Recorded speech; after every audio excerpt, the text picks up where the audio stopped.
ṣé nígbà tí ọba kábíyèsí tuntun Ológbòmọ̀ṣọ́ kúnlẹ̀ fún bàbá pásítọ̀ Adéjàre Adébóyè máàmù Ológbòmọ̀ṣọ́ náà bá débẹ̀ wọ́n kúnlẹ̀ fún un náà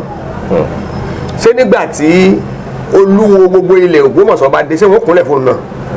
ó já sí pé lójú àwọn kan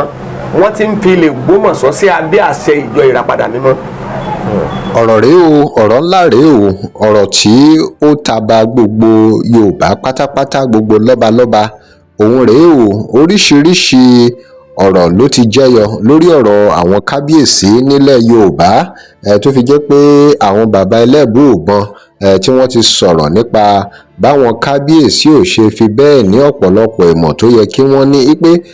abájọ tí wọn ò fi bẹ́ẹ̀ ní agbára bíi àtijọ́ àmọ́ ohun tó ṣẹlẹ̀ yìí ọ̀rọ̀ láàrin ẹ̀sìn àti àṣà àti ìṣe ilẹ̀ Yorùbá kó tó di pé gómìnà Ṣèyí Mákindé gbé ọ̀pá àṣẹ fún Ṣọ̀wọ́n of Ògbómọ̀ṣọ́ officially ni a ti rí ibi tí Daddy Gio gbogbo ìjọ Redeem lágbàáyé ti fi òróró yan kábíyèsí tuntun tí kábíyèsí Ṣọ̀wọ́n of Ògbómọ̀ṣọ́ ìyẹn Oba Gandhi tí wọ́n ti kúnlẹ̀ níwájú pásítọ̀ Adeboye gẹ́gẹ́ bí ìlànà Kristẹni ó wá ṣeni ní kàyéfì pé wọ́n rò pé bóyá kábíyèsí làwọn èyí tó túmọ̀ sí pé wọ́n jẹ́ ẹnìkan tó nírẹ̀lẹ̀ tó sì gbàgbọ́ nínú ẹ̀sìn tí wọ́n ṣe àmọ́ àwọn onímọ̀ Yorùbá àwọn tó mọ̀ nípa àṣà àti ìṣe Yorùbá àwọn àgbà Yorùbá ti jáde láti wá sọ̀rọ̀ pé rárá o kò yẹ kó rí bẹ́ẹ̀ bó bá tiẹ̀ máa rí bẹ́ẹ̀ ó ní ọ̀nà tó yẹ kí wọ́n gbé gbà ọ̀rọ̀ láre o ẹ̀yin èèyàn mo ń mú fọ́nrán bọ̀ wá fún yín níbi tí ẹ ti máa gbọ́ gbogbo ohun tí olóríkì kan sọ tí alàgbà kan tó mọ̀ nípa oríkì ilẹ̀ Yorùbá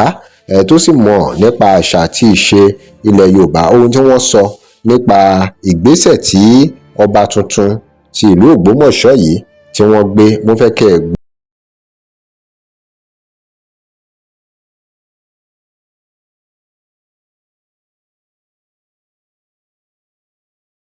Crossblog XTV, remember to like, share and follow us. ẹ já gbóhùn tí alàgbà Adétóyè Adéṣọlá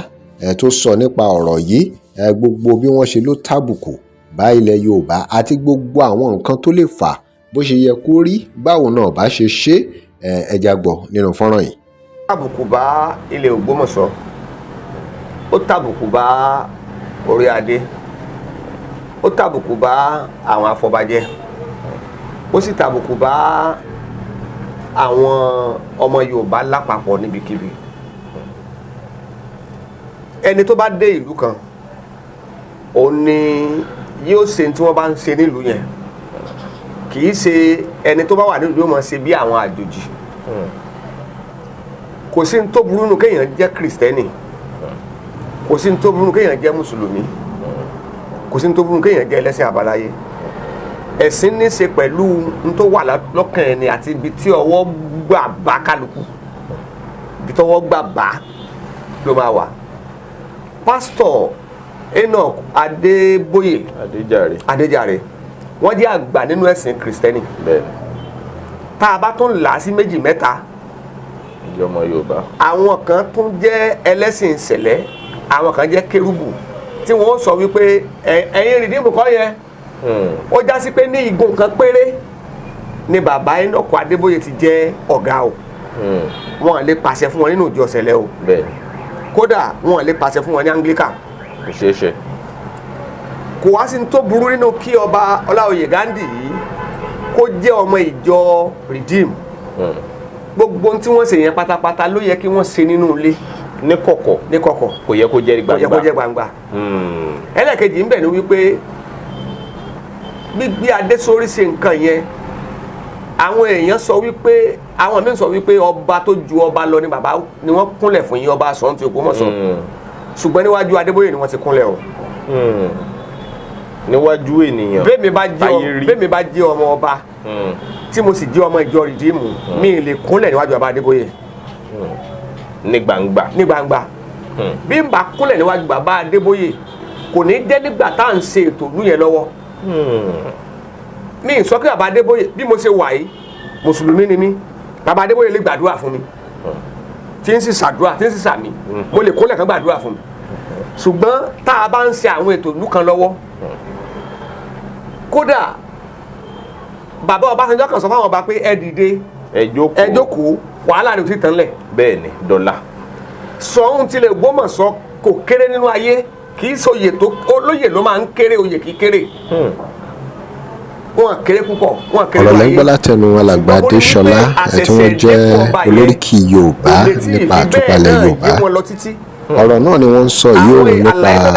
ohun tó ṣẹlẹ̀ ní ayẹyẹ Oba Gandhi báwo ló ṣe yẹ kó rí báwo ló ṣe jẹ́ ẹ jẹ́ gbọ́ délẹ̀ àwọn opinion tí wọ́n tún gíìbì lórí ọ̀rọ̀ yìí. kò sí ní tó burú o nínú kí bàbá ó kúnlẹ̀ fún pásítọ̀ Adébóyè nítorí pé ọ̀gá wọn ni wọ́n sì gbà ní ẹni àmì òróró Ọlọ́run èmi náà gbà wọ́n ní ẹni àmì òróró Ọlọ́run ṣùgbọ́n tí wọ́n ń ṣe lọ́wọ́ ń bẹ̀ pẹ̀lú adé wọn lórí kò yẹ kí wọ́n kúnlẹ̀ níbẹ̀ ní gbangba ó tàbùkù lẹ̀ Yorùbá ó tàbùkù adé orí kó tán dé sórí ó tàbùkù púpọ̀ nítorí wípé ọba ti kúrò ní ọmọ èèyàn kan ó ti ń sojú àwọn onílẹ̀ ó ti di bàbá fún gbogbo èèyàn pátápátá àṣà Yorùbá tí kò bà nǹkan jẹ́